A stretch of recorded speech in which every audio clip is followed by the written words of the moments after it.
got ejected and subsequently fined last week for his hit on Jack Doyle, it of course wasn't the first time that he's been involved in such a situation. However, now people are talking about whether or not it will be the last time he's involved in such a situation, as there are doubts that he will ever make a return to the NFL. Oh, no, so, bro. in honor of the longest suspension ever handed out for in-game conduct and the potential end of Burfict's controversial career, I thought I'd take you through every single one of Burfict's fines and suspensions in the that nigga be doing stuff. It's like, come on, bro. Like, in 2012, but we actually only start in 2013, as in week 3, Burfict made a name for himself, picking up 2 fines in the same game.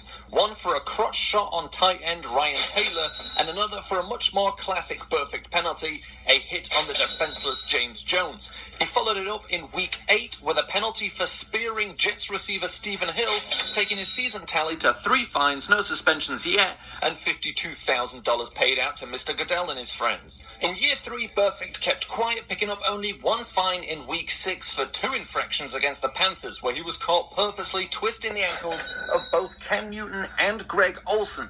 That cost him $25,000, taking his career total up to $77,000 in fines after only 3 years in the league. Year 4 was a big one for Burfict, but it all started pretty late. He picked up his first fine in week 14 for a combination of unsportsmanlike conduct plays against, well, who else but the Steelers? Well, this was actually we had the box, bro. Involving the Steelers, but we all know where this goes. We all know what Juju Smith did, nigga. Quit playing. Burfict continued in week 7 Stop playing. against another. Nigga tried to lay down, nigga. Get out of here. Taking a knockout shot on tight end Max Williams on the complete opposite side of the field to where the play was going. However, it was in the wild card round against the Steelers where Burfict would pick up his most infamous fine for a monster hit on Antonio Brown. It cost Burfict $500,000, a 3-game suspension. It cost the Bengals the game, and following recent events, people are claiming it cost Antonio Brown his mental health. Burfict finished the 2015 season paying out $622,000. I'm not trying to laugh, but they know that wasn't why. 3-game suspension. Coming into year 5, Burfict had paid out just a little over $700,000 in fines so far in his career. And I guess that's how he made it all the way to week 6 before picking up another one for stomping on New England Patriots running back LeGarrette Blount after a you know Blount don't box. You know Blount don't box. In his own division. This year, he kept them exclusively in the AFC. Do you know Blount don't box? For giving a middle finger to the Buffalo Bills fans after sacking quarterback Tyrod Taylor. And Burfict only paid out $87,000 in his 5th year in the league, so I guess he couldn't wait to get started in his 6th, the 2017 season. Ooh. Of all the suspensions he's had, this might be the craziest. Burfict was suspended for 3 games after an illegal blindside hit on Kansas City fullback Anthony Sherman and was fined $1.4 million. The craziest part? This happened in week 2 of the preseason.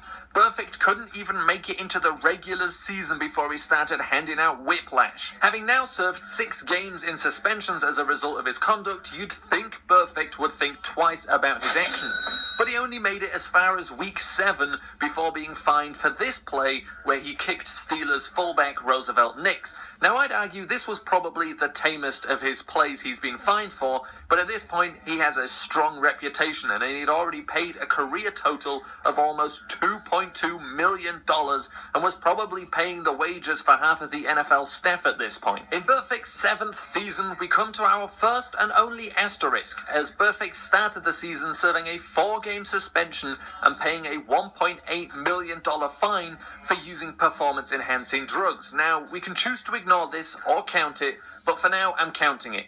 And I didn't have any footage to show here, so this is a very low-quality video of Burfict preparing for the NFL. And I mean, what kind of play did you expect from a guy who prepared for the NFL by pushing a car around a parking lot? Now, once he was no longer suspended, he got back to his old ways, picking up fines for 2 hits against Antonio Brown and James Conner in a Week 6 game against the Steelers. Now, this hello to old friends cost him $112,000. Then in week 13, Burfict was fined for what I would argue was his biggest collision yet, going in headfirst into this tackle on Broncos fullback Andy Yanovich. For anyone keeping count, that's the third fullback. That hit only cost him $53,000, taking his career total up to $4.2 million or $2.3 million, not including the PED suspension. And then finally we come back around to this play, the play that might well be his final ever, but somehow I doubt it. For someone who at this point in his life has paid over $5.3 million in fines, I can't see this being any more than just a temporary setback. Now, considering his record-breaking suspension, Burfict is a player and a problem the NFL has never seen before. He's at no point shown an interest in changing his style of play, and considering he was named a team captain in his first year with the Raiders, I think enough players and coaches value him highly enough to give him another chance. After picking up 15 fines, missing 18 games to suspensions for his on-field actions,